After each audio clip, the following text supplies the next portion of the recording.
আমরা এইগুলো বুঝাই কেন? শুধরাই যেতে আমার ভাইরা, হালকা বয়সে ভুল ভ্রান্তি হয়ে যায়, কিন্তু আখিরাত ভুলে গেলে হবে না।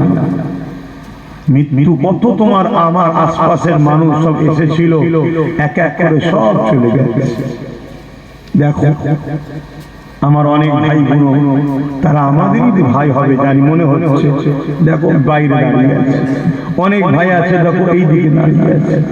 এই যে আমার ভাইয়েরা এগুলো করছে, এগুলো তো উচিত না, এগুলো কি উচিত? আপনারা কি বলছেন এটা কি উচিত?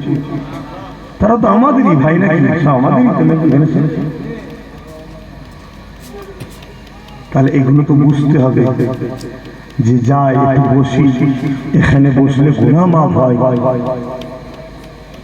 কিন্তু হাই নসিব যদি আল্লাহ না চায় হয় না, এটাও ঠিক।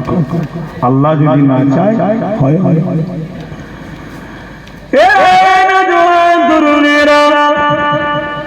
আল্লাহ নবী সাহাবাদেরকে বললেন, কিয়ামতের দিনে আল্লাহ জিবরাইল আলাইহিস সালাম কে বলবে, ও জিবরাইল আমার জাহান্নামকে নিয়ে এসে আমার আশের বাতাসে বেঁধে দাও।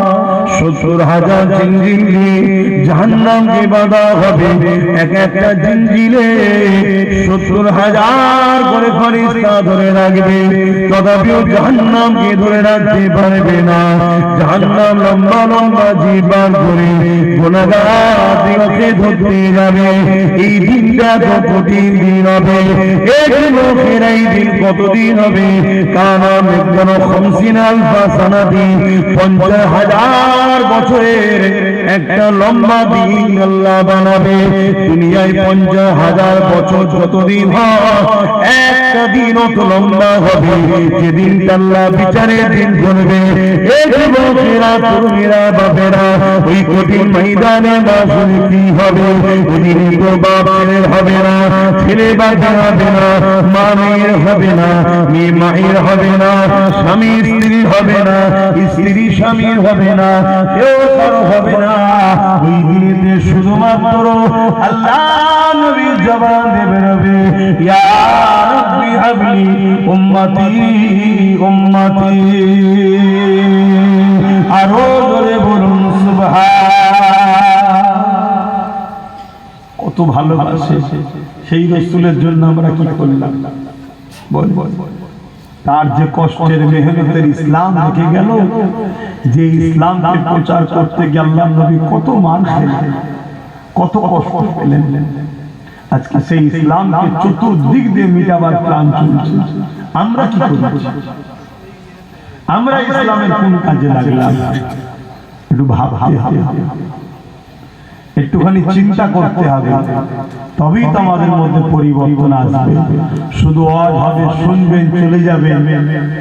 ওয়াজ শুধু শোনার জিনিস নয়, ওয়াজ আবু বকর সিদ্দিকও শুনেছে, আবু জেহেলও শুনেছে।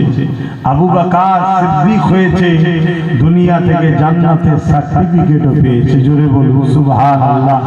আর আবু জেহেল ওয়াজ শুনেছে, তারপর আবু জেহেল হয়ে গেছে। আবুল হাকাম থেকে আবু জেহেল হয়েছে। তো ওয়াজ শুধু শোনার জিনিস নয়, ওয়াজ শুনে ভাবতে হবে, ফিকির করতে হবে, চিন্তা করতে হবে, নিজের মধ্যে অনুশোচন তৈরি করতে হবে যে কি কোন জন্য আল্লাহ আমাকে পাঠালেন।